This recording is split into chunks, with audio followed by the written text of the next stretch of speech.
Join us for the next half hour in a conversation with John Daggett, Superintendent of the Ashland School District.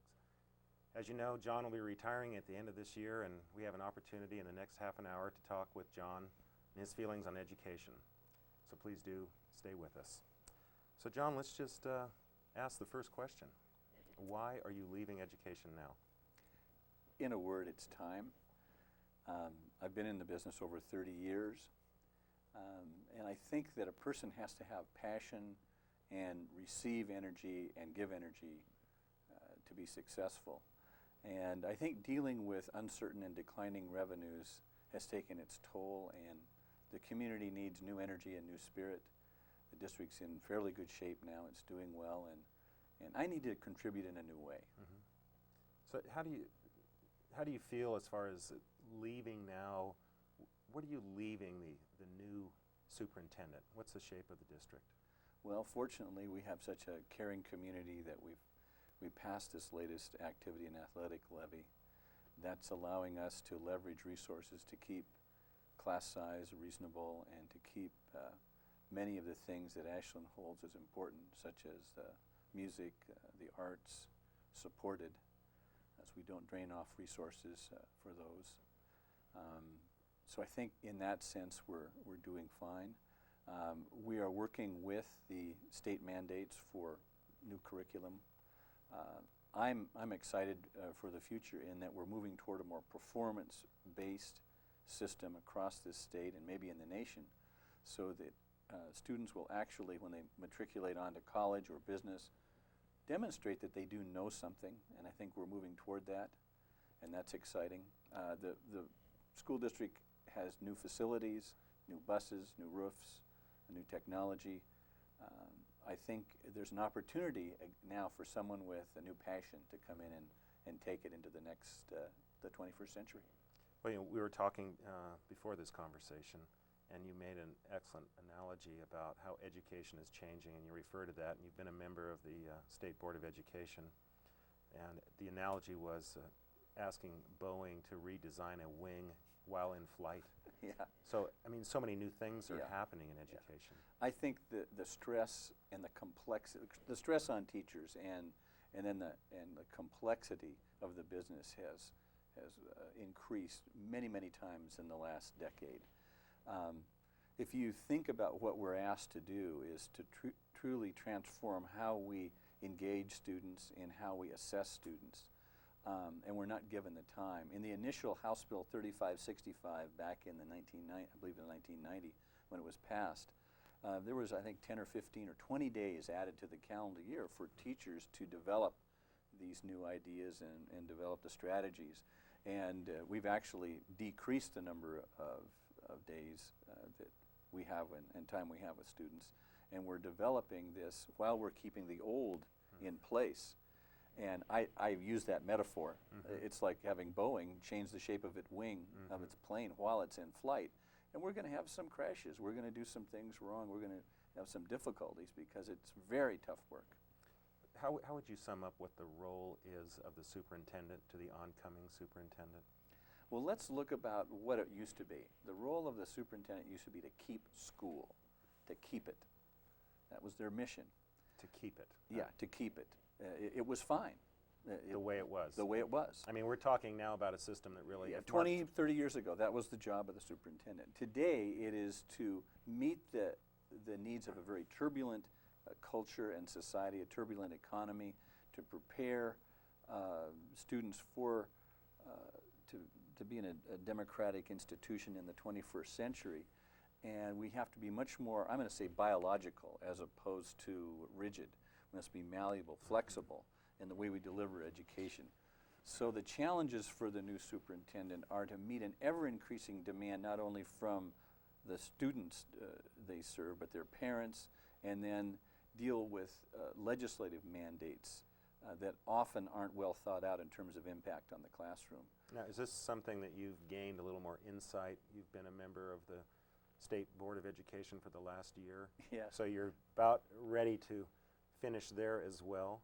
Yes, that's been quite an education for me. You know, our culture is very big on the blame game. We often, high schools blame middle schools blame elementary schools blame parents, and parents blame the schools, and then we blame the legislature, and then if we can't do that, we blame the State Board of Education or the Oregon Department of Education.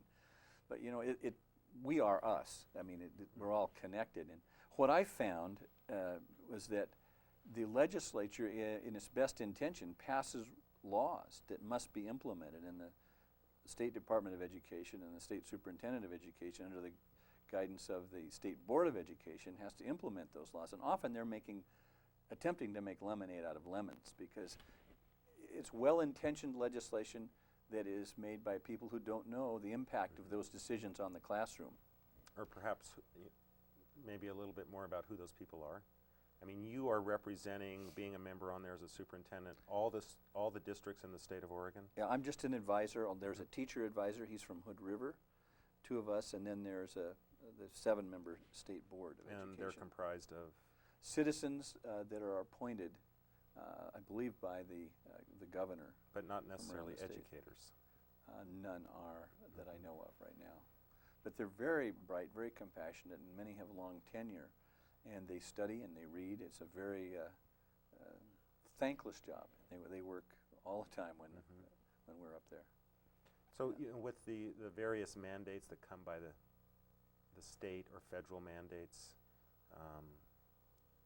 how does that impact, you know, as we talk about increased workload, the teachers don't have time, you know, it just seems so much is being brought from outside of the local school district area.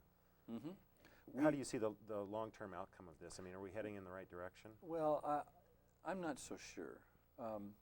We had local control, and we gave that away when we passed Ballot Measure 5, and we went to state funding of schools. And so there's a golden rule that applies.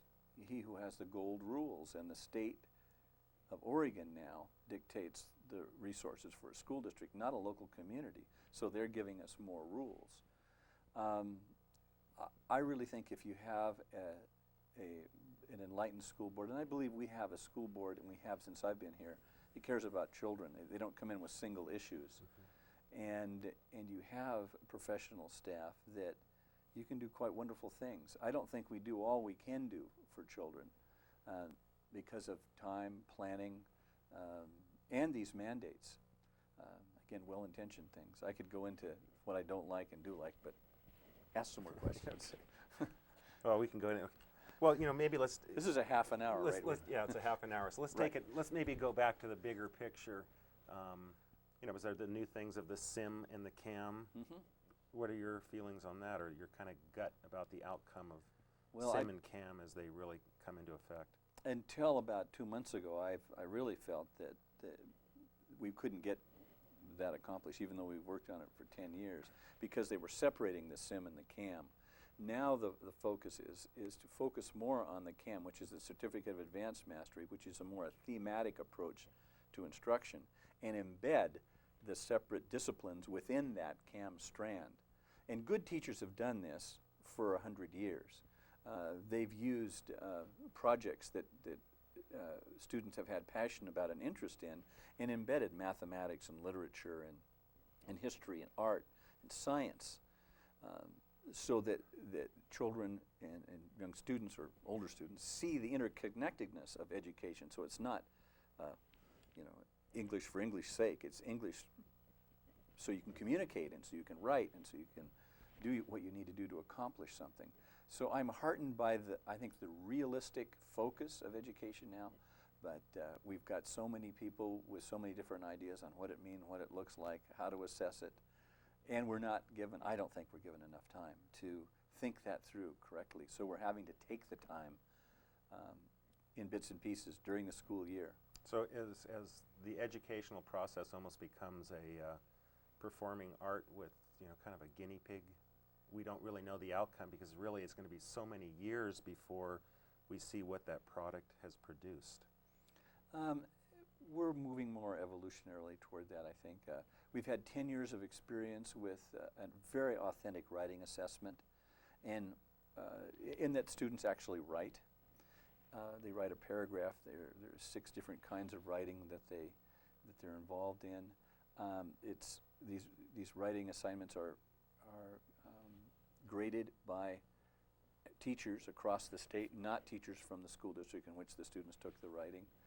And we're revered across the nation as having mastered that. And that's a very authentic means of finding out what a student knows about that skill. And I think if we can stick on that idea of moving continually toward performance in reading, and I understand with second languages and third languages that students going into colleges will actually have to speak as well as pass a grammar test. So I think that's honest. I think that's real education. You know, for me, being a lay person on the outside, and as another generation comes and having a more and more difficult time of understanding how they're learning math or seeing how the whole educational process is in this state of evolution. If you step back, and I think at times high school, one of the sayings is, if Mark Twain came back today, the high school would almost appear the same as it was in his time. Yeah. How do you perceive the true purpose and function of a public education? It's a big mission. I believe it's a great equalizer. It provides equal opportunity for rich and poor, ethnic perspectives, religious perspectives, to learn basic skills, to learn from each other, about each other, to be part of our society in a healthy way. I'm concerned that with vouchers and with the splintering of our educational system, that we're going to have excellent education for those that can take, resources and add governmental resources to it, or segregate themselves off, and not really learn that we're all human beings on this planet, and we're struggling to make sense of that and live with love and compassion and contribute and make the world a better place. And if we don't do this together and we start doing it in fragmented little groups, I think we're going to be harmed by it. I don't think democracy can handle that. You look into this coming century, and the students that there's the dropout issue that all public schools have, and that's the whole spectrum of students, from those that maybe aren't challenged enough to those that can't really relate to school.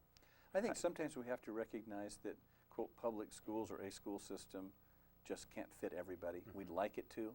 We don't want to recognize that. As a point of fact, we've never had more people receive a diploma than we have in the past decade across this country, not just Ashland. The national statistics are, by the time a person is 25, I think 92% or 88% have some kind of a diploma. Back in the fabulous 50s, it was roughly half the population. Back at the turn of the century, it was only 15 or 20%. And it worked for the economies of those times because there were viable jobs. But there's a lot of pressure on us to keep kids in school and make it work, because the kinds of work out there, at least in our country, is increasingly more complex, more technological, and needs not only high school, but some type of education past high school, not necessarily university education. It may be community college, it may be trade or education. But we're keeping kids in school, and the ones that aren't, we need to do better to try and engage them. But there's a lot of reasons why we're... How are you going to do that? I mean, how would you imagine, let's say money was not an issue, which money is always an issue, and we can come back to that, but if money were not an issue, how would you engage those students, the ones that you're missing, the ones that are called falling through the cracks? Well, I'm going to have to jump out of education for a second, because I don't think the problem is necessarily with us. I think we're providing multiple alternatives, and we need to provide more. So let's just pretend that education is doing what it can do, and it will do more in this area of being creative. But we have a society that has forgotten 6 components, or maybe never really knew about them. When you have kids that don't value education, it's very hard to make them be in school. I listened to a lecture from someone from the World Bank who had studied developing countries and third world countries, and after an hour and a half lecture, he said, you take any educational system in any community in the United States and drop it into those countries, and they would beat the doors down to go to school. They would be so motivated. You've got to want to have an education, to get it. And we need to do things to make it interesting and all, but parents have got to say this is important. Teachers have to say it's important. The business community has to say it's important. When it becomes important, we have the skills, we have the textbooks, we have the materials now to educate everybody. So that's a big factor. I mean, it's to maybe play on that, one of the things that just is one of my pet peeves that makes me crazy is a society that's willing to spend, an average of $40,000 a year on a prisoner, and the average in Oregon is what, $4,300 per student? Yeah, we're closer to 5,000 now. 5,000. So the difference between 40,000 to imprison someone and 5,000. I mean, as a society, what kind of a statement is that making about the belief in public education? Well, we could go on a lot about our paradoxes. Why do CEOs make $20–30 million a year and people in their workforce? I read an article in a New York news magazine recently that the custodian in one of the offices made in a year, the CEO made as much by noon as this man made in a year. I mean, there's something fundamentally crazy about that too. But maybe that's just a measuring stick about someone's success. We've got many things that don't seem to make a lot of sense. Where is that balance in funding? It's obviously everybody always wants more money, and yet the Ashland School District has performed well in a decreasing funding position. We've had three things that have helped ameliorate the decreasing state funding. This community is so incredible. We've passed a bond to build buildings, but within that bond were embedded things that we were formerly spending from our general fund, so that helped us a little bit. We've had this activities levy, and we're going on our third levy, and we'll go for a whole 9 years. We finished 6 years with it. That has helped us. We've had a school foundation that has fundraised and helped us immensely. So we've had extra help. I guess that I'm speaking kind of like out of two sides of my mouth. At one point I'm saying, gee, it's been tough because the funding issue has been so uncertain, it's draining energy from us. However, if we would stand back and be free to do what we'd want to do with the funds we have, we may have adequate resources to do a great education. Oh, that's interesting. I mean, isn't that crazy? I don't understand. Well, why are you not free to do that? Oh, we have so many hoops we have to jump for so many different constituent groups. Lots and lots of mandates, lots and lots of things. Expand that a little bit. Well, the stuff we've been talking about that I think in some respect have some validity. The performance-based educational outcomes we're looking for are excellent. But there's so much bureaucracy, so much paperwork. This state spends millions of dollars a year keeping track of students, attendance. You see, back in that third world country, you wouldn't have to mandate that you go to school. You'd have to make it available and people would want to come. And I frankly think not many people would be dropping out if we got rid of attendance requirements. And we'd free up millions of dollars there to lower class size, to bring more creativity to the classroom, and provide time for staff development. I'm not saying that one entity would balance our budgets, but there are other things that we have to do that aren't directly related to the child and the teacher and nurturing that environment. So given the size of the classroom, is that still in your mind one of the most important aspects? If you make use of it. If you lecture, you might as well lecture to 500 students. It doesn't matter. If you get in a dialogue, a question and answer, you need a smaller class size. If you want students to work in small groups and you want to monitor their work, you need smaller class size still. So it depends on the staff development of the teacher as to whether a small class size is going to make any difference in the learning or not. It's what do you do with that small class size. Where does the time come for staff development? It comes out of the teachers' hides often. It comes out of buying some substitutes to pull teachers out of the classroom. Once in a while we'll get a little money to work a day or two in the summer. We take time off during the year. At Ashland and many school districts we have late starts in the morning for middle and high school teachers to get an opportunity to work together and talk about what they do. But not elementary. Elementary is trying to work on providing their own staff development time, but there's a lot of consternation about not having children in school. So we're working through that So issue we still also. have, the reality of parent schedules, and Absolutely. another role of public education, that it's a safe place to take their child while they head off on the daily duties. That's right.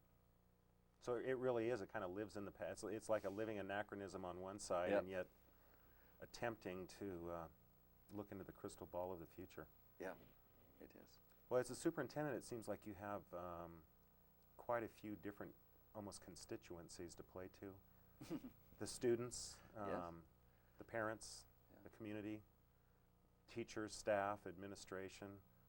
Your boss is actually an elected board. Yeah. Five bosses How does that, in a state legislature that has and a rules. government, Yeah. how is it working for an elected board? Well, again, if you have a single board member with a single issue, it can make it very difficult for a superintendent. If you have a board that cares about children, and I think Ashland has been blessed with boards that are focused on what's in the best interests of our young people. We've not always agreed on what that is, but at least we know that their spirit's in the right place. I think every superintendent is challenged with making sure that the board stays in the important work of developing good policy, and lets the superintendent administer the district, and that's always a challenge. It's not a black and white arena. There's a gray area in there, and the smaller the district, the more involved in management school boards tend to want to be, I think. And So it's an intriguing, is your job to train the board as basically new people come on board? I mean, how they're going to be making decisions that will drive budget, that has an impact on that entire school year. I mean, every type of government has that same issue of establishing their annual budget. right. So the role of the superintendent relating to the school board is what? Well, the school board's main job is to hire and fire the superintendent and to develop policy that the district teachers and administrators live by and administer. So, I mean, that's it. It's interesting that in Oregon, you can't have a school district without a superintendent. You don't need teachers, school buses, or anything else. I'm not sure you'd have much of a school district if you just had a superintendent, because superintendents don't do the work. It's the great staff and administrators and teachers and support staff and everybody else that does the good work. And I think a superintendent's role is to recognize good ideas and nurture them and support them, and know how to say yes instead of no when the idea is supported with rationale that's good for kids, and also be willing to allow people to make mistakes. I love Buckminster Fuller. You may remember him. He died a few years ago. You know, he felt that you learn far more from your mistakes than you do from doing things right. He uses the analogy of the ship going from New York to London. It is always off course and constantly correcting, but it gets to its goal. I think we need to know where we want to go and then be willing to support people as they learn from their mistakes and get better. Karen Dalrymple has brought constructivism, the notion of that, to our school district. And Define that. I will, if I can, in lay terms, as best as I can. It's where the child is as an important part of the curriculum as any material, as the textbook, the tape, the computer, and the teacher works with the child or children in developing what is the best curriculum for the day, for the week. And then when that unit or whenever is finished, part of that is getting feedback, not only from the test results or assessment of the learning, but talking to the students. What did we do that worked well in that lesson? What did we do that didn't work well? How can I improve my job as a teacher, and how can you improve your job as a learner? And you get that relationship, and learning can be the most exciting, fun thing in the world. I mean, if you look at Maslow's hierarchy, when you're fed and loved and feel secure, you get up there and learning becomes a high instead of a drag. So, with that kind of energy and the excitement about learning, what would be your wise words as a retiring district superintendent to the youth of today as they begin to approach this idea of perhaps a career, or even in a greater sense, the wise words of how would they approach this thing we call life? Wow, life. I mean, we go through public education, but we don't deal about marriage, we don't deal about happiness, Yeah. sadness, Yeah. we don't deal with death. You know, here you are, someone who's had a career, you're retiring. Some people may say retiring a little bit young, which is a, you know, Well, wonderful thing. some people may think, Yeah, too not, long. you've been here too long. But I mean, what would you say to someone who's starting to make decisions about their life? Well, I think from a person who's a student, I would tell them what a diving coach once told me. I'm going to ask you to do things that you are going to think will harm you, hurt you, or be too difficult for you. I would not ask them of you if I didn't believe you were capable. So go in there with the idea of getting the most from the teacher and trusting the teacher when the teacher says, you can write this essay, you can do this, and then struggling ahead and do it. The things I've accomplished have been because people have believed that I could do it when I didn't think I could. And I think if people go in with that, again, going back to that attitude of the third world country, bringing some of that into the first world.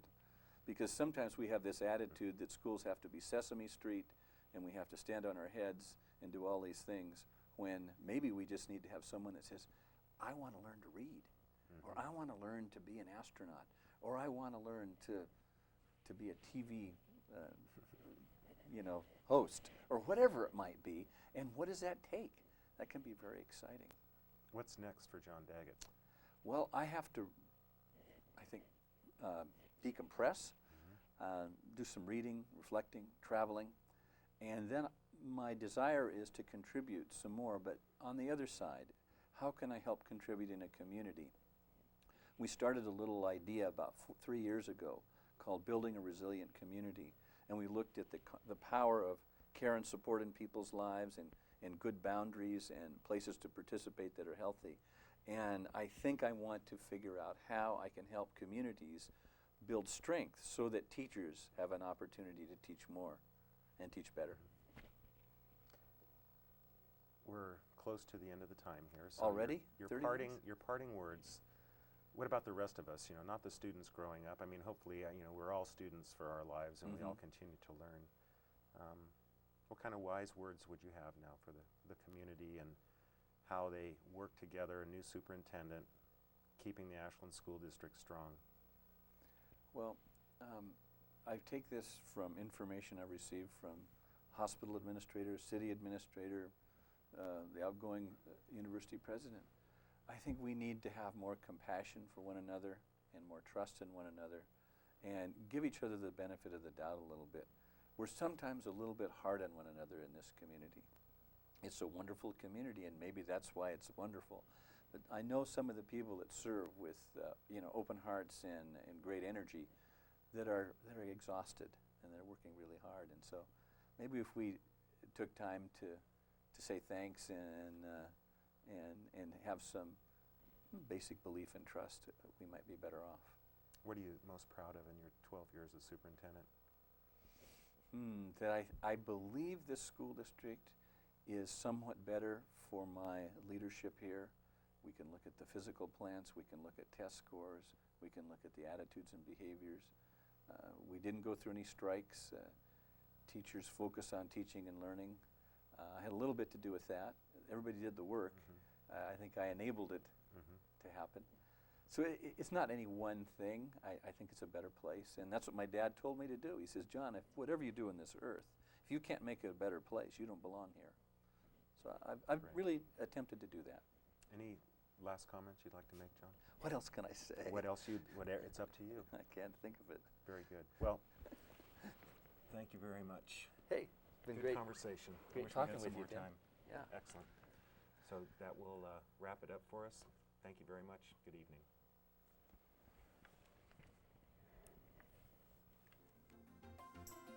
I've just met tonight, and he's a student. I don't know what year you are, but he's a student at Ashland High School. And so we are here tonight to talk about resiliency. Resiliency is a concept that has been, I would say, studied by many groups, both school and non-school groups, for several years, because it seems to be a characteristic that holds hope for us as individuals and within our community. In preparation for tonight's show, I began to review some of the history just in our district. in 1995, Dr. Daggett and I actually purchased this particular journal for all of our teachers. The name of the issue was Youth and Caring, and we gave that to all of our teachers as they left for the summer so that we could, one of the challenges we wanted to present to the teachers was actually the challenge to really care in school and to put caring for one another, and as sort of one of the major curricular event.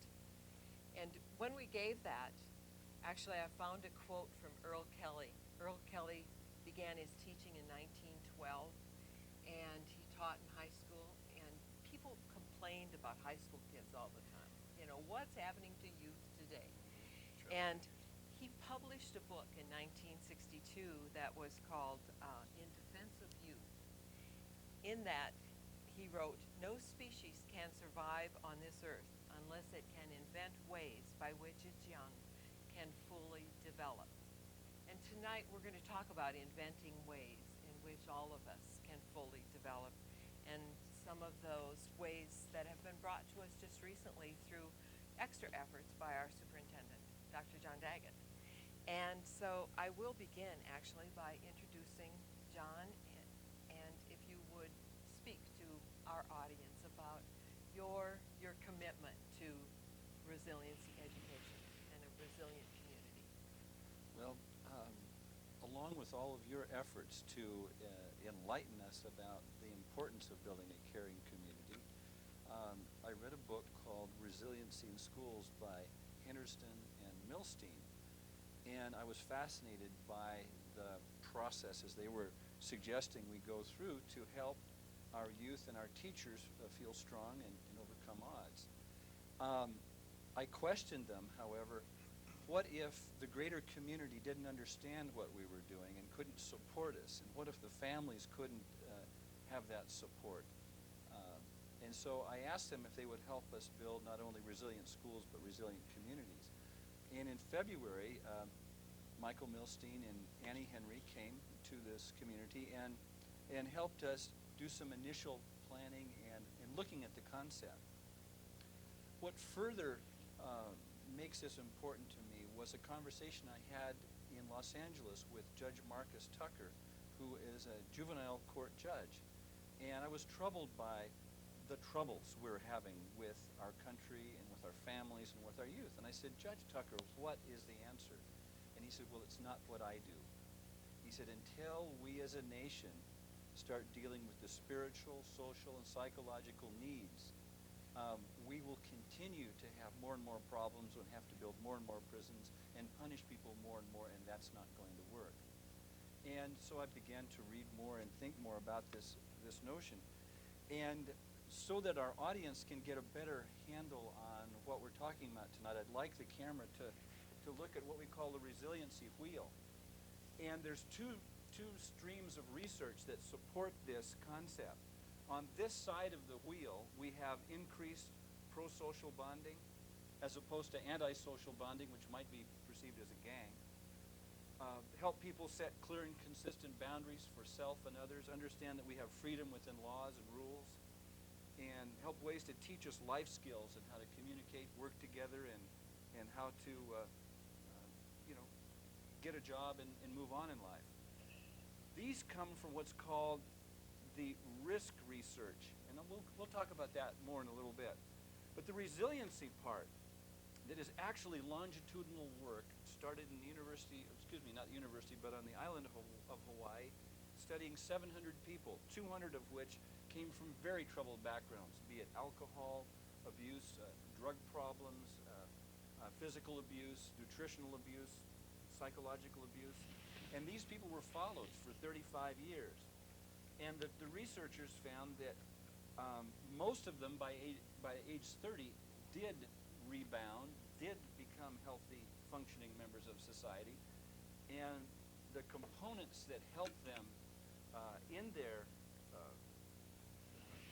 quest for resiliency were they found someone that cared and supported them, continuously and relentlessly cared about them so much that they would even call them when they were wrong. They weren't enabling in their care. They if someone was doing something harmful like doing drugs, this person that cared about that person would say, it's not good for you, and I love you, and I care about you, and I'm not going to let you do that. They also found that these people had the ability to set higher expectations for self and others, and they were in a supportive community, and they found places to participate. Now, these all seem like so common sense. However, many people in our society, young and old, are missing some of these. The one most powerful one is this. This has to be in everybody's life. That's what they found. And an interesting thing, too, that I thought was exceptional about the research was that people that did overcome an obstacle were actually stronger than the general population that, quote, had everything. And there's a lot of psychological and biological research that supports why that makes sense. We can talk about that later.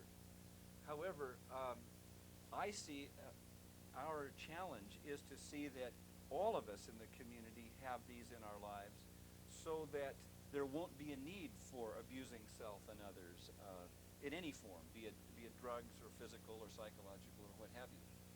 So I think that kind of lays a framework about what resiliency is, and then we can talk about some of the other things too. And later in the show, perhaps we could talk about our community efforts that have been made with the many business organizations and so forth. And the high If we school could. students themselves. And the high school students, exactly. So we could do that. Okay. Sue, talk about why you have volunteered so much of your time, first as a parent at Lincoln School, and then now in this extra community effort, what we call giving more than you maybe have. A lot of it reminds me of Habitat, which also is one of my passions, the partnership. And this very much is a partnership of all community instead of just singling out the schools. But before I came here, we're here 2.5 years now. We left the beach area to move to a small community in Southern California. They had a university and lots of things going on, culture. It was a wonderful little community. And about our third year there, the police started getting worried about neighboring communities and the gangs and the crime, and decided to be proactive and went to Los Angeles, got the training that they felt was necessary, and had some community forums, and said that they were really going to be proactive on helping us. The problem that ensued was that they were the only ones in the community working on it. What kind of proactive stuff did they do? Sorry to interrupt. No, they were trying to set up different things within the school, so if people were caught putting graffiti on, they would have a program that those children would have to go and clean it off and that type of thing. But to have the buy-in from the other parts of the community meant that they really needed to be working on this too. And it was just the police that was setting the guidelines, that were implementing the guidelines, and not getting the full buy-in of all the people in the community. I saw some of the people in the community that wanted to get active in it, but they really didn't know how to get the whole community working together. Make long story short, there was a 3-year high school with 3,600 students there, and they were unable to use their lockers because of guns, knives, and drugs. When we moved here, we were here 6 months, and there was the first drive-by shooting. So I saw what happened in the 8 years we were there, and it can happen anywhere. They were a community much like this, with a lot of proactive things going on, a lot of people volunteering, a lot of wonderful activities, but there wasn't enough communication and that common thread, and I really feel that this is a common thread if we can communicate as well. Thank you. Thank you very much. Oh, talk to us. My name is Bo Jessica. This meeting, this group kind of caught my interest because I had an opportunity to make a direct influence upon what was going on in the high school. Hasn't really worked for me, and I'd like to set some better programs to make it work for some other kids. It's really hard. It takes a while before you can work your little niche into the system. Not everybody learns in the same way. It's different for everybody. So I think we really need to cater to that and get a lot of other programs on the ball and get them rolling. So I saw this as a great opportunity to kind of have some input on that. So how did you hear about this? That John, we were. Dr. Daggett came into my class and gave a little speech about resiliency, and I was asking a bunch of questions, and I was really curious, and it sounded like a great idea. I mean, a lot of the ideas were just wonderful, and it either you that brought up the meeting, wanted me to attend, and it was great. Really enjoying it. So you intend to stay with the community group that is working Yeah, with these definitely. efforts? Definitely, like, just be involved as much as I can, as much as my time permits. Would you consider yourself a resilient person? Yes, I would. Actually, Would. I'd consider myself Do you a think very about resilient that? person. I mean, I found my niche in the system. I made it work for me. It's happening. I'm having a good time. Well, and his enthusiasm for his age was what caught me at the meeting you came to. I thought, oh, we gotta lasso this. I mean, he just has Right. so much Energy and the energy and enthusiasm and his understanding of this for being a junior in high school. Thank you. I mean, he's way beyond where most children are at that time, and he just has the really good understanding of this and how he can help his peers. That's what the excitement is. Yeah, definitely making a difference. Yeah, definitely. Straight up. So Bo, do you see that there's anything problematic about a student who is very resilient, graduating from high school, moving out into an unresilient world? I see that he's going to do fine, if not make a difference and try and get something going there. They'll usually a really good person, resilient person's not going to move to a city that has problems. I mean, LA really doesn't interest me whatsoever. You know, the smaller the town, the better. So It's about as you're big as it'll saying get. if you feel supported and you feel healthy and everything, you're going to like I can choose grow. a place that's going to have the components that. Yeah, definitely that I desire and that I want. You know, I want to surround myself with great people, and a big city just isn't. It's too impersonal. It's just too much going on for anybody to be on a caring basis. So what would you do had you been in Sue's village several years ago when, you see, If I had the means to leave, I would have. But if I was in high school, I don't know what I'd do. right, Definitely the circumstances that molded who I am would be different, and I'd probably would be the same person. Well, part of the problem So- is you become complacent when you are in that situation because it gets in so inch by inch that you keep shutting it down if you don't have a way to get out. Definitely. And when you have children, and they do the same thing, they think they have to put up with these things little by little because it's not all of a sudden everybody's got guns Yeah, and drugs. definitely. It's just little things, and we have it in our system here. It's just everybody feels that it happens to them and not to Well, I us. see it as not being a great deal of opportunities to jump into. Like, the students really don't feel like they can make a difference, which is just completely off track. I mean, there's a lot of things we can do, and we need to make those very clear. And I think that student support would just go way up. That kids would really jump on ways to make the school a better place. You know, a couple of things have come to my mind about one of the components is meaningful ways to participate. One of the classes, I think it's a landscaping class at the high school. They received a small grant from the school foundation for boards and some tools and earth and flowers doing a and great plants. job. And I tell you, in the last 2 years, the high school has never looked so beautiful. They're And keeping it that's- clean and putting up a whole yeah, bunch of new I'm areas. very impressed with that. Yeah, definitely. The charter school, the kids have really done a lot. I haven't really been too active within the school, and I really don't know too much about the goings-on. I'm kind of on my own schedule, but the environmental club has done lots of things. I've been out of that this last year, but they did the bike program downtown, which is just awesome. Kind of spawned from the book Can you tell us a little bit Ecotopia. about that? Yeah, they. I don't know too much about it, but they bought, or there were 100 bikes that were donated, and they were fixing them up. And basically, it's a free bike program where there's bikes throughout town for people to use. They're just, whoever needs them can borrow a bike. And it basically rides on the principle that it's cheaper just to keep bikes there than have, and lose the 3 or 4 that are stolen a year. If they're there, they're not going to get stolen or abused, really. People are kind of going to respect that. and what is the idea behind the bikes? I mean, you said it was The an bikes? environmental club? Yeah, definitely. The I've read about 'em. environmental club. I saw two coming back to the campus today, so evident, I mean, Two what? two green Environmental club bikes and- coming back into the Okay. campus, Yeah. right? So people were, hustling on their bikes. to Yeah, it's get back. faster than walking. If you Right. can't afford a bike, there's a bike there. Right. Get to where you need to go faster. Cars are just ludicrous. It's nuts how expensive they are. Insurance alone, I don't know how anybody. I mean, I'm having a hard time making it. It's just extortion. It's pure and simple. It's extortion. Even though you're a good And if you driver. if you can avoid that and not buy into it, then you're doing the world a big favor. One story in a community in another state impressed me, and I'll use the example of high expectations. A community group was trained in these components, and they were all left with the goal of doing something to help the whole community grow in one of these areas. And one of these was a grocery manager. And he left and he says, I'm a grocery manager. What can I do to do this? And he slept all night and got up in the morning, and on his way to work, as he walked into his grocery store, he said, well, I'm going to have higher expectations for myself and my customers.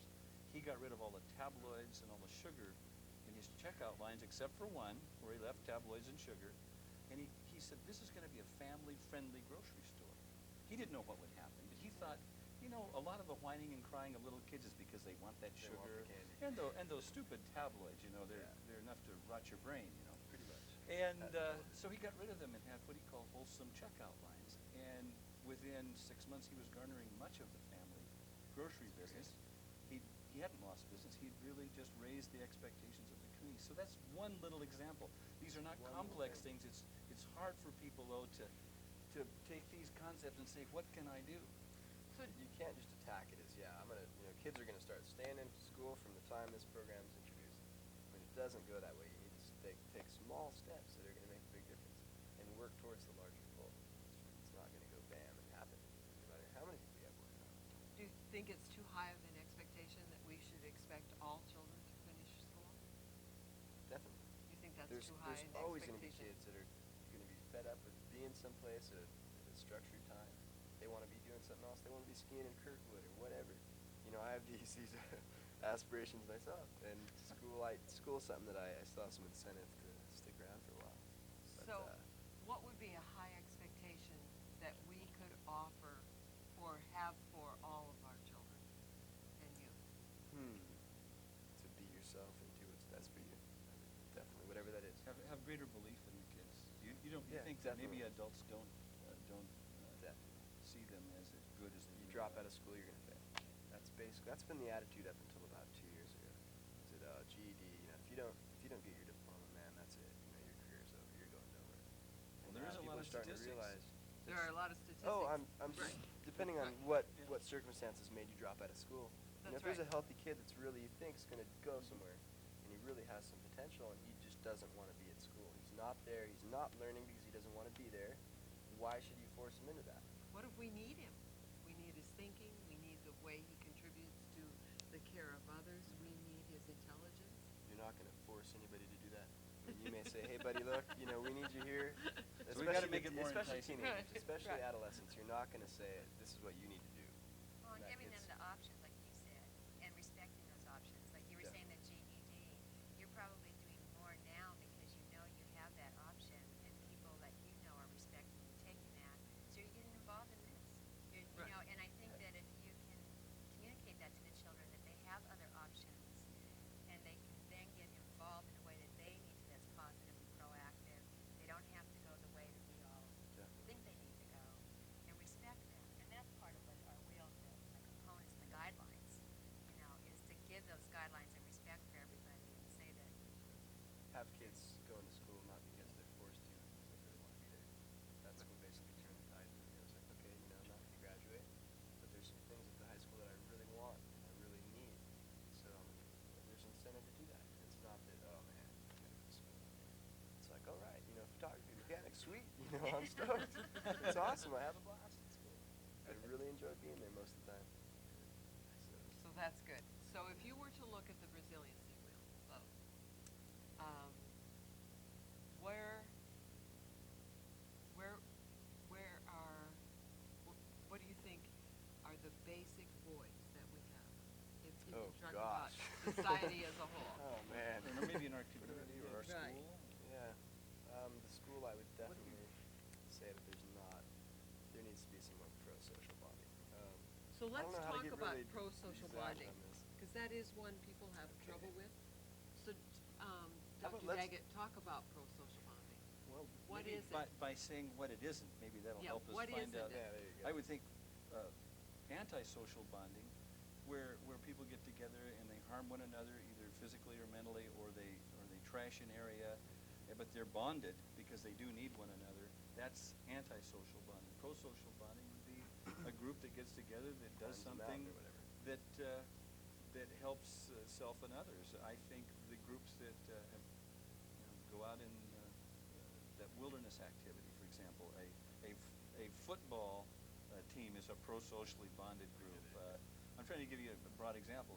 You would say that, huh? Music. I don't know if I would say that. Well, how about That's good. in That's Ashland, good. you have to Yes, say it is. that. I know it's And- probably and true, but I'd never a- thought of it as well, a team. a But choral, a team is choral pro-social. group, a Right. team. Sure. Um, But you're right. A family is a healthy family that supports one another Right. is pro-socially bonded. Right. So you have a list of high school Yeah, I wrote some things groups down here. that, do you believe they're bonded toward Higher goal. a higher definitely. goal? I would say that along the lines of enacting these things here, they've learned a lot of life skills. Really important. Okay, things. so you're. Getting out into the community and saying, look, this is what I want to do. This is what I'm doing. Worm bins with the environmental club. I mean, we've done so many things. Wait. Worm Worm bins. bins. You're going to confuse the You're gonna- viewers. yeah. Tell us about a worm bin. Worm bins basically reuse the scraps that are thrown away. Mhm. Basically, instead of going to a landfill, they can go and fertilize the soil, and it's a great way to reduce and recycle, basically. So where do we Um, have worm bins? They're located across the school campus on the quad, mainly for people with their lunches. You know, it's really clearly posted that you can't put certain things in there and what's acceptable. And it's going pretty well, I think. I haven't heard from them in a while, so I really don't know what kind of progress. They shut down something that was really great, which was the garden down there, and that's where they were putting all the compost stuff, making all the compost bins. I don't know why they did this, why they shut the garden down. That was Who's just the they? excellent. Administration. I don't know really who is Oh, I don't responsible. believe it. I don't I don't know who's Oh, responsible we for this. get it for it all. No, Well, who we else have to do be you blame? responsible. That's Well, right. it probably didn't How have about an we make advisor. you guys' actions even more accountable for your actions? I don't see that at all. I don't see me saying, yeah, this was my idea to do this because, these are my reasons. I don't know. Nobody really knows why they shut that down, but there's a lot of anger. There's a lot of anger involved because it was something that was just wonderful. Well, who's going to investigate that? Ooh, I think the charter school has been, either the charter school or the environmental club. It was kind of centered around this guy, Blue Way, that was just a wonderful, wonderful person that was teaching the kids so much. He was thrown out of the high school for various reasons that I don't think any student at the high school agrees with, and it hasn't been made very clear why he's been thrown out. Yeah, that's a And big so the issue there garden that is people are really gone? mad about. So he was running the garden there, and they say that he can no longer be on school campus, so he can't take advantage of that. And students aren't learning anymore. The garden is dead. They're talking about making it a parking lot, and that's just, I can't believe that. It's just ludicrous. Just, Another ugh. example. The environmental newsletter that Dan Fabricant and Julie Fisher have come up with. It's been shunned through the high school. Nobody really accepts it, but I think it's just a wonderful thing.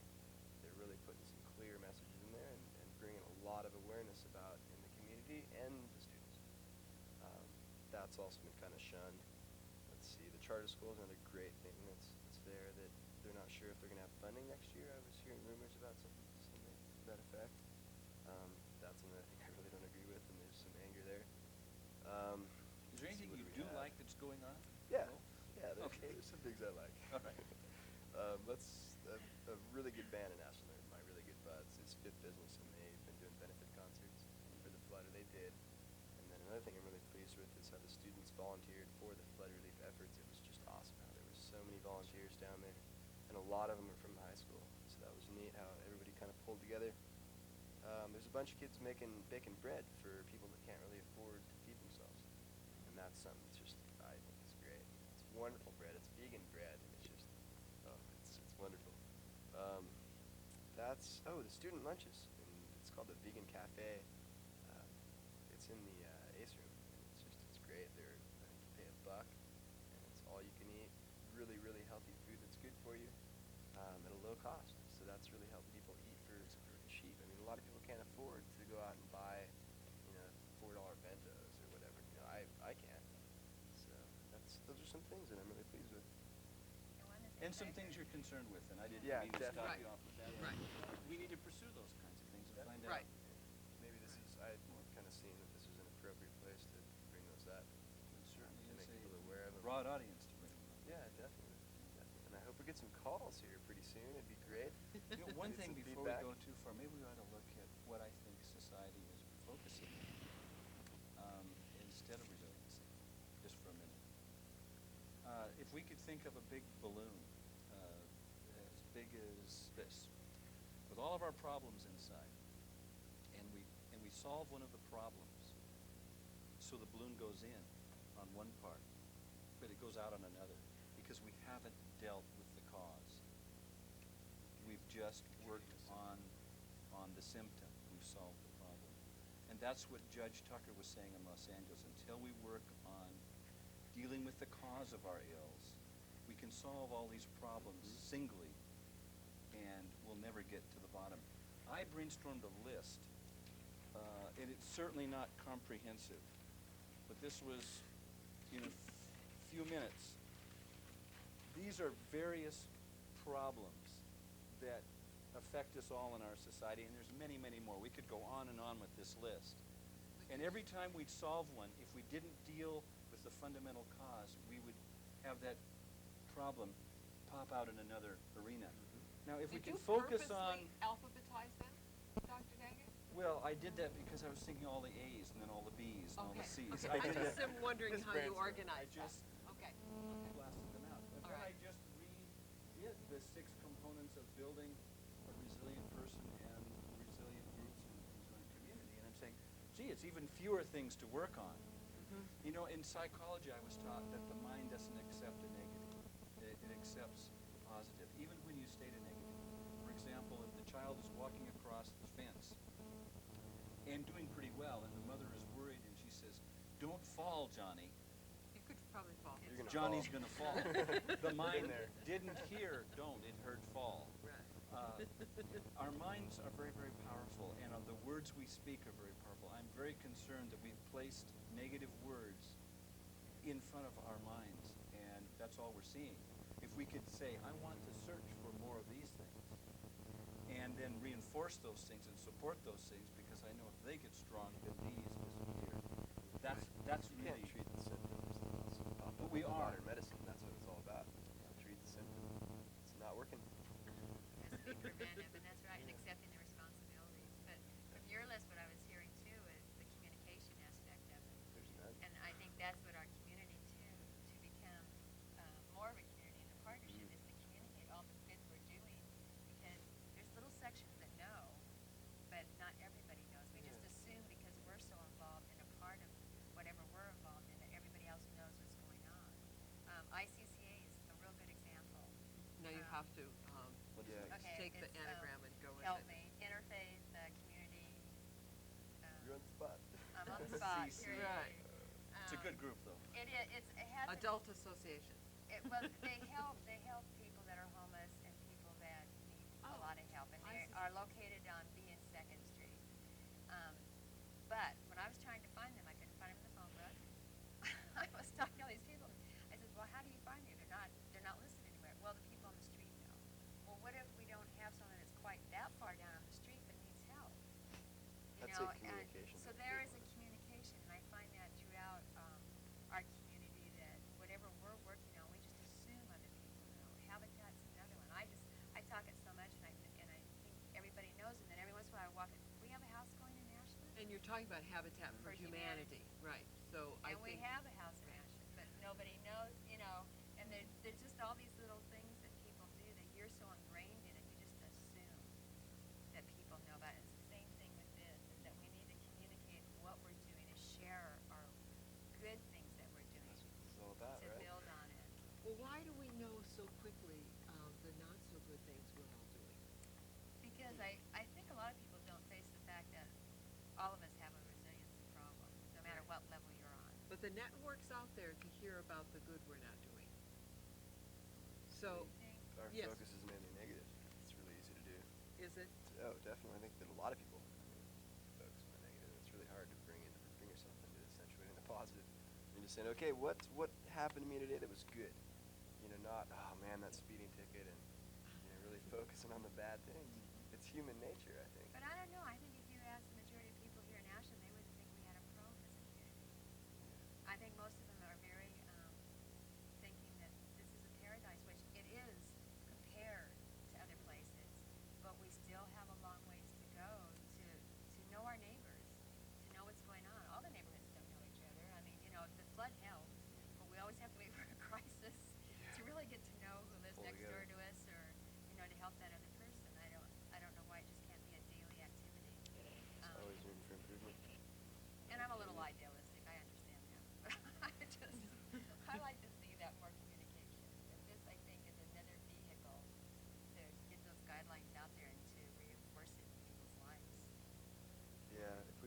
communicate to everybody what our intentions are, I think that participation will go way up. So And that if might people know be, what's going on, they're going to jump in and help out. right, excuse me.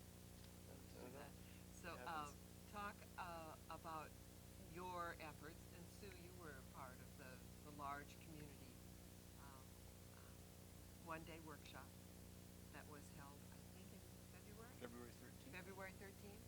Tell the public about that. I think Well, that's a broad important. cross-section of the community. Mhm.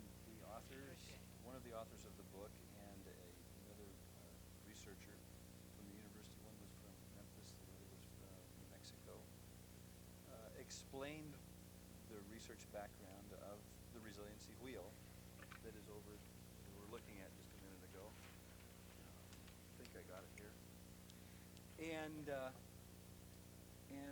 the fact that every one of us are going to have a crisis in our lives at some point, some more than others. And what we want to do is provide these skills and these resources for everybody so that when trouble happens, we can rebound. We don't want to go look for it.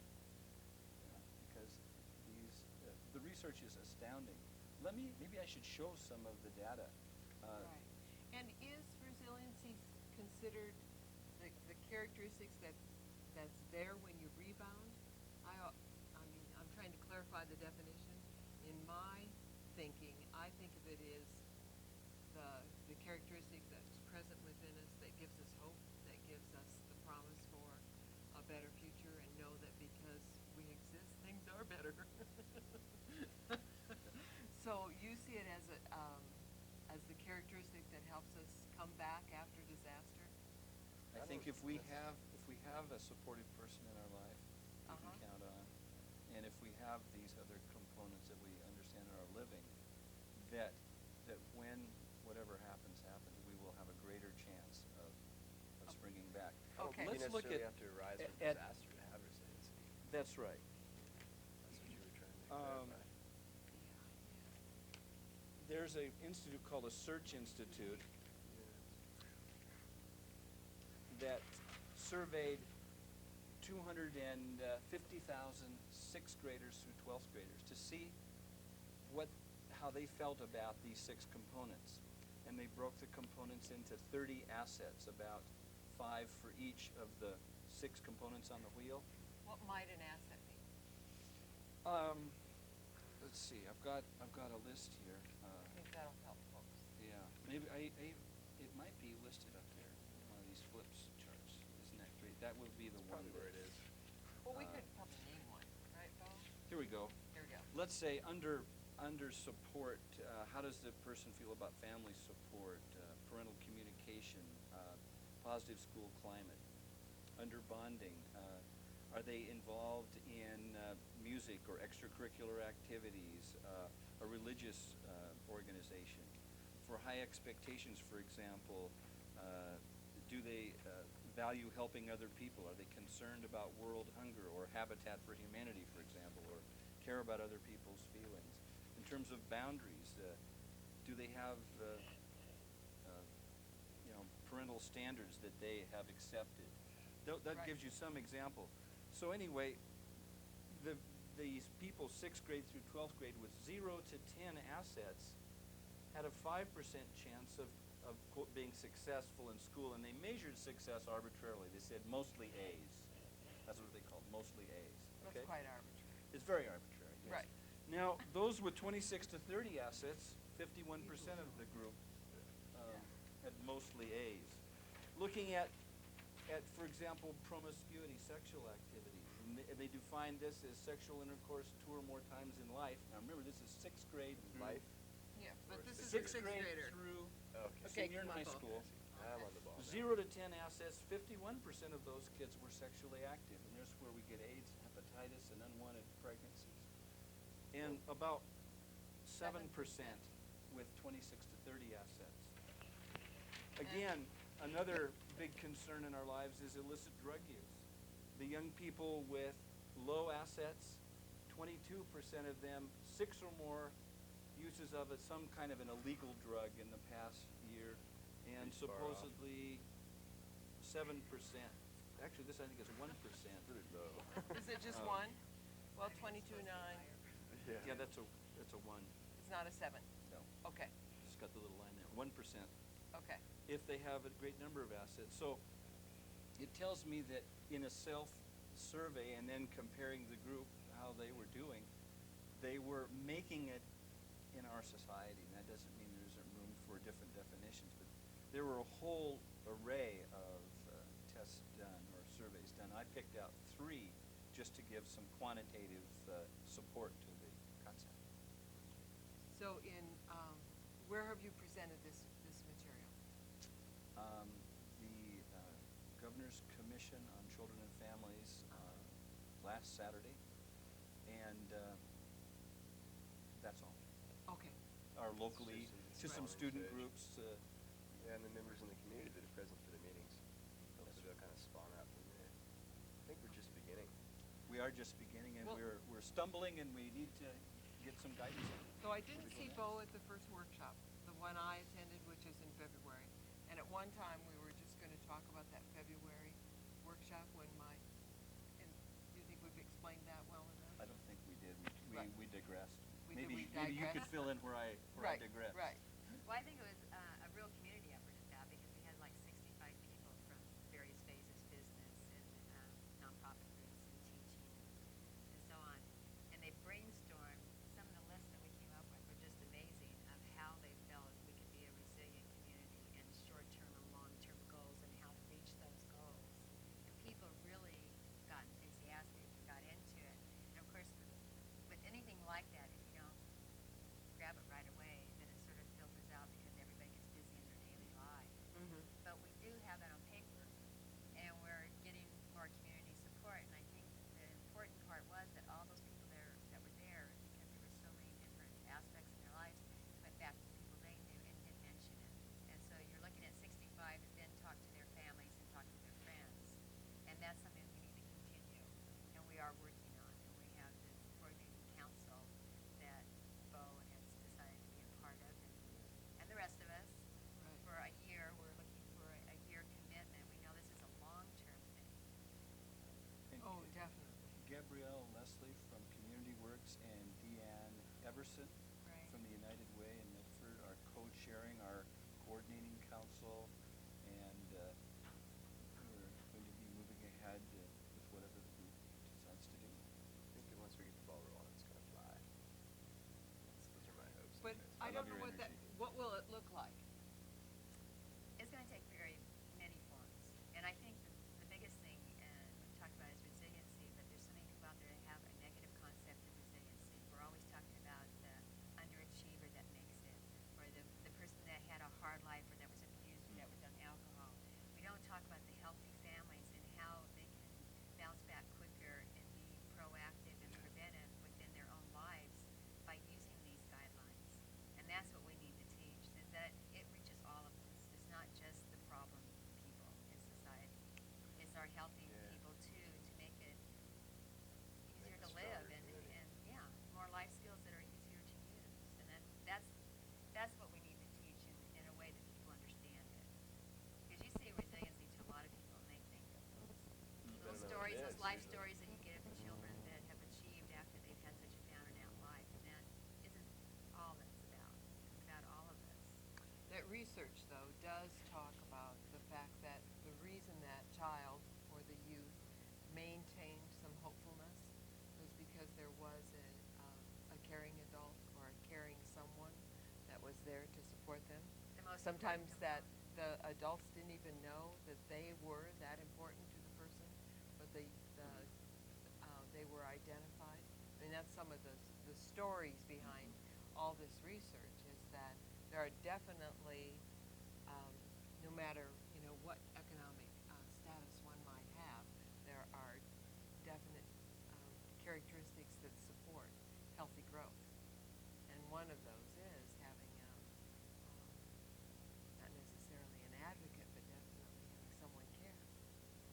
Well, to And think the that we person can knows make that it. impression. Right. Let me give you an example of a group of senior citizens who left a training session, Okay. and they wanted to do something, and they decided decided to go to the elementary schools in their community that had the morning lunch program.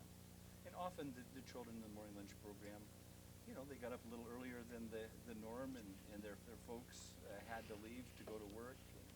And it's a more quiet, somber time than the lively lunch at midday. Well, these retired people adopted schools, and they consistently came, purchased breakfast, and started a dialogue with these young children, and became grandparent figures, and gave that care and support on a regular basis. And this evolved over time. It wasn't something that happened the first day. Kids have to get to know people. And anyway, what the teachers noted were that the children were calmer, quieter, happier in school, more ready to learn than they had been before that. And so this senior group has maintained that, you know, year after year. Well, that's And something we could do. those are, again, they're not complex things. They're things we consciously need to just think about and then do. every Well, one of us. and we have grandparents in our school that are doing the same thing. In Lincoln, we have these grandmothers and grandfathers that come. And just the other day, I was walking down the hall, and this little boy was very upset. And I tried to ask him why he was upset, and he turned to me and goes, "I think I'm going to go talk to grandmother." I don't want to say her name, but one of the grandmothers there, because I need to talk to her. She can help me. And so, right, Yeah. I mean, right there, we're doing it in our schools. We're doing it here, and there's so many things that we are doing. We just need to share it, I think. And expand it. And expand it. Make it available to more Definitely. people. Definitely, because he's made a difference. You know, he's already found who's made this difference. One of the people, obviously, we have so many. And so the ideal, of course, would be that each child at that school would have someone that they felt really safe going to when they, you know, either had something to celebrate or something that they thought would be, you know, easier to carry if they shared it, right? So I think that would be what you would want, is have that technology. Oh, definitely, and the adults being more aware that is your role in life. So what does your committee or your planning group, what's it called? Actually, we've kind of named it What do you call it? ARC. Let's say Ashland Resiliency Coordinating Council. Right. There is an arc already, Yeah. you know, so why don't you just But it's call not it a name and CC. don't shorten it, so that you can always talk about The it? group. I don't Right. know. We haven't No, picked a name. Right, okay, okay. We're toying with the name. Right. What did you call it? I'm just kidding. It's a joke. Right, okay. Yeah. So, what do you intend to do? What's your next step? Well, we're going to meet again and figure out our next step. I think Oh. everybody is challenged to come to that next meeting with a next step idea, thought out. Oh. And we'll, I think, share those and So you have some response from the groups that met in February? Have you heard from various groups? Definitely the high I school's wasn't at getting the interested first because you meeting, weren't there. So, yeah, I don't Right. know what went on there. Right. So do you sit on the site council at the high Side school? council. I sit on the council. he The doesn't. one and only. I don't No. know what you're So talking about. are you in any of the high school leadership groups? Nope. Okay, so the groups that you talk to at the high school, have you informed them about your work? I don't really deal Yes. with too many kids from high school. You know, I have people in my class, but other than that, I really don't stick around there. You know, if I'm not in Right. class. Right, So, I don't really have a chance to. right. So probably, I guess, we would need to create some chances so that mean, they could hear from you. There's a lot of people that know that I've talked about, that I've just told what was going on and you know, about resiliency, and everyone has thought it was just a great idea. Really, at first they didn't know what resiliency was, but I started talking about it and they really got interested. It's like, wow, you know, we can do something to make a difference. That sounds really neat. Which is the idea, the idea that you could make a difference is sort of the core. I mean, if people Yeah, feel that way. There's a chance to do something to have You an are effect. natural helpers at the high school, the students helping students. Yeah. That would be a great component to this. Yeah, it would. There's a lot of them. I don't know how That we get fits. into That fits one of the. Fits one of the. The more things the about merrier, right? Participation. and whatever. Right, right. Well, So I Sue, think- what's your hope? I think the high school especially, seeing that the whole community's doing it, gives them more respect for it and more buy-in for the resiliency I don't know. guidelines. Not necessarily. You really don't feel I would would like say it's, that if the community's doing something, they're not necessarily going to jump on it because everybody else is. I mean, adolescents. I mean, think about That is adolescents. 17 to 18. They want their Right. own If there's ownership something that of appeals to something. them, yeah. If there's Yeah. something that appeals to them, they're going to jump on it. But otherwise, John, Dr. Daggett told me to do this, I'm going to go do this. No, that's not how it works. It's because they have some incentive to do it. And part of this is going to be creating incentive for kids to really learn this stuff and really get out and do something. That's going to be a challenge. You're going to have to appeal to a lot of different people. But having It's that gonna be interesting. do as I say, not as I do, that concept is what I guess I was more thinking of, is if the community is showing that they're doing the same thing that they expect, that there's more of a buy-in than if they're saying, we want our schools to be resilient, but, we'll drink and we'll still party and we'll still Yeah. abuse ourselves and our health and things. Setting but, an example But you is guys do, definitely a great I way. think the mirror image is what we're looking at. We do have some of the high school students that came to our other council that want to give that year commitment too, and a sophomore and a junior, which is a good buy-in, and we're looking at building that foundation and bringing middle school students eventually and expanding there because they all have great ideas and they see it from such a They see it different from our level. perspective. Oh, I'm yeah, kind of so amazed at how so many of the decisions that directly affect the students at the high school, most of the time the students really don't have a say in it. I mean, these decisions that are directly affecting us, good or bad, we have no say in this. We have no people on the council that is helping to decide this. What? I don't understand that. Well, How Bo- can that go on? Right, but you might be overcritical because Yeah. you just told us you don't spend much Yeah. time there. Definitely. Right, I so would you say need that to I'm be very a critical little of careful of the that. high school Yeah. guys. I mean, definitely. Right. But one of the reasons I jumped in this committee is because, hey, it's a chance for a student with my point of view to jump in there and try and make things better. Right, which is valuable. I Yeah, think trying to it's- keep my and we criticism. value that, right, Yeah. right. So I think that's very worthwhile. Well, one Right. thing I believe about young people, more so than adults, is that young people don't like this. And when schools are asked to teach something to save society, and whatever we teach isn't replicated in the greater society, kids see that and they say, why should I learn it? And I think of things like, whether it be drugs or alcohol or what have you. If we have people abusing themselves in the greater society, and we say you're not supposed to in schools, it's going to be very difficult for kids to accept it. They don't like phonies. They want Real genuineness. Which I think is kind of an expansion of you were that Exactly, idea that yeah, you were and talking usually about. makes that so much Right. better. I think so. No, That's it's the good. same thing, Right. right, That's right. We're not Okay, getting a so call here. we're not We getting must any be calls, boring so it. if I were to repeat the phone number, which is 552-6898. I hope that's the proper phone number. And I hope it's also running along the screen on your television sets at home. Okay. All right. It could be everybody is calling Jefferson Public Radio making donations, so they. This don't is not the same number, I however. know. Having Right. dinner, Okay. you never know. That could be eating. People could be eating dinner, hopefully without the television on, right? That would be And good. That would be around a healthy. table with their That's right. families, right? That'd be good. Well, maybe we could share a dream about how we would like to move the notion of resilient community along. I like that. Yeah. Do you have an idea that you want to share with us? Oh, I hadn't thought about being asked a question since it's my priority and my privilege to always ask on this show. See, I'm turning the I love tables this on it. show because I get to ask the questions. Now you're on the spot. Right, yeah. You can pass. Oh, You can right, pass. and I will. So I want you to first share your drink. Oh. Got it. Okay. I do. I mean, I Since drink she's all the the time. moderator, Right. she should have that Right, authority. right.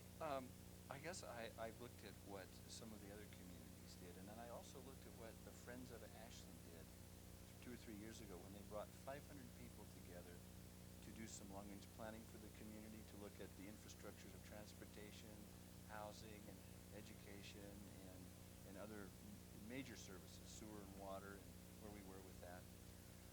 I would think it would be a wonderful idea to bring as large a group as can be held at the college, say 500 people, and get a very cursory understanding of the concepts, and then with the goal that no one could leave the room until they promised to do one thing by themselves or with another person to advance at least one of the components of resiliency.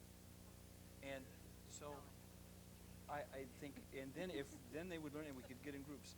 And the format might go something like this, that we get in teams of 5 and we look at what are the restraining factors for us having these 6 components. And we list all the things that are blocking us from having high expectations, life skills, care and compassion and all that. And then we brainstorm ways of overcoming them. And in the process of doing that, we look at all of our current resources. So the current resources would naturally unfold as we looked at ways of overcoming some of the problems. And then we would add new ideas. And then everybody would leave, as I say, with the promise to do one thing, maybe on a continuous basis, either by themselves or with another person. So that's my dream.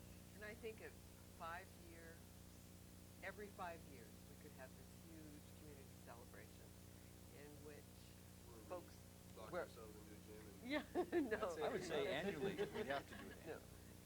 You think annually? Oh, at And then least. we would, all groups or individuals who have supported some project which, in a sense, addressed one of the pies of the wheel.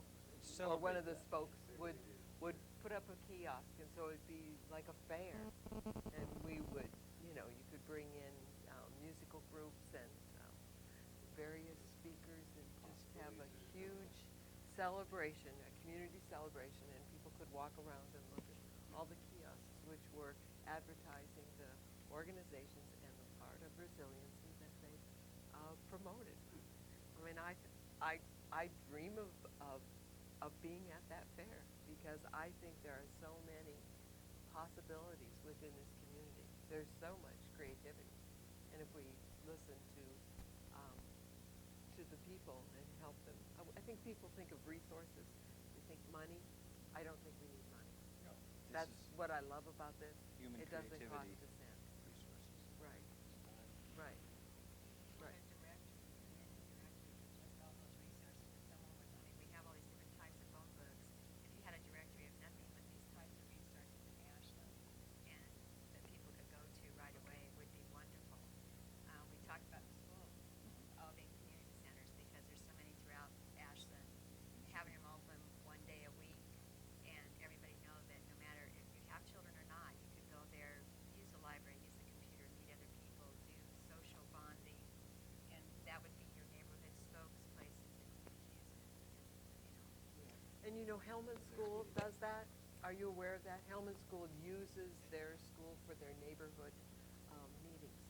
So the neighborhood comes together to talk about, the children playing on the street and some of the, the implications for, the issues that are safety pertinent, and health safety issues. issues, and, See, there's the health lack of community. communication right there. Right, with People don't know about this. Well, the people in that community do know. And that's important. And they don't want really somebody from another community to be there because they're talking about their streets. But do you think like Right. the senior citizens, So it's not really a community meeting. Well, it's, Area. oh, no, it's a Hellman community because they're talking about the safe streets. So, it's right. just their little area. Well, you see how good she is to Yeah. challenge you? It's hard to Yeah. challenge her. She's good about that. She's done that 2 times. Yeah. Right. so your senior citizens and your single parents, single people would know to go to Hellman? Is that what you're telling me? Right. Well, That that would be group of- open to everybody in that community area. And those are the types of things that they, to bring little hubs, and then to your annual meeting, all those people could come together too, and they could filter back out again. We would have a bunch of those sub meetings, or sub community meetings, whatever. And have a representative from one of those meetings come into a greater goal and discuss what's affecting this area of Right. what's going on in your sector or whatever, Well, I would like right. to see every classroom filter their daily activities through these things. The teacher hold it up at the end of the day and ask the students how they did how their day What did you do? went through this. Yeah, to just sort Did of the filter student it. have high expectations for the work they turned in? Did the teacher maintain high expectations for what they expected of the student? Let's make their job hard. Oh, come on. There's a lot of things that there's so much to do in such a broad area. Teaching, I think, is one of the hardest jobs in the entire world. But it would be sort of But like it a is the debriefing. very Yeah, it best would be job. great. It's the most If I could important check job. off. Well, it would. it'd be like a checkout, a debriefing at the end of the day. Everybody would get their little say, and then it, you know, it would feel like you had closure. Yeah, it'd be a great day, great way to Start at end the day. kindergarten, and those kindergartners in 10 years, where they would be. It'd be amazing. Unless it were programmatic. I mean, that would be the whole thing. It has to come from the heart. And It does. And in many, probably in several of our classrooms, it happens without this language. But as children leave for the day, they definitely. leave with the work that, that they have gained. I just got a cue. This program This is closing. ending. We did not Yeah. receive any phone calls, and for that I am a little surprised. But maybe the phone wasn't turned on. I doubt it for them. Right. So, since our time is running down, is there something that you're just really needing to say? How about you? Um, I really enjoyed, just love being on here today, and how much I love being in front of cameras. But I felt it was a really great way to kind of say, yeah, this is where I'm at, and this is my expectations for this program. Really glad that I got this opportunity. I think I'm certainly glad to have met you. Definitely. It's I'm good. very excited to know you. This is meeting one of the recommendations of the 65-person group is to broaden the communication about what this might be, to see if we can gain some more understanding and support. Right, So And- I'm glad for that. right. And this show actually will be aired 4 times throughout the month. Our next show, by the way, is May 15th and may be a second stage of this. We have 3 possibilities for the May 15th show, and I just haven't made the decisions on those yet. I have to sort of wait and see where the pressure seems to be. Right, right, to see what we're discovering. I certainly appreciate having had this time with you, Dr. Daggett, again, would you go and Bo Jessica. There you go. I knew. Right, I was going to mention that Sue again is a Lincoln parent, but an Ashland community volunteer. And I have some SOU, whatever it's called. Right, Sue. Southern. Sue, Southern Southern Oregon Oregon University. And it'll stay Right. here in the community. Right. Okay, we're wrapping up. This is Karen Dalrymple signing off. Thank you, and we'll be back May 15th. Good night. Thanks, Karen. Right. Nice Thank job. you. That was wonderful. Right. I think we were great talkers. So we did that. A lot Right. out there. Okay. So, yeah, I'm surprised. Right. People were just so intense in what we were saying. Right. Right. So They're call trying to later. figure it all out. Right. They looked at Okay, here we go. Say good night, John. Good night, John. apps. Good night. Good night,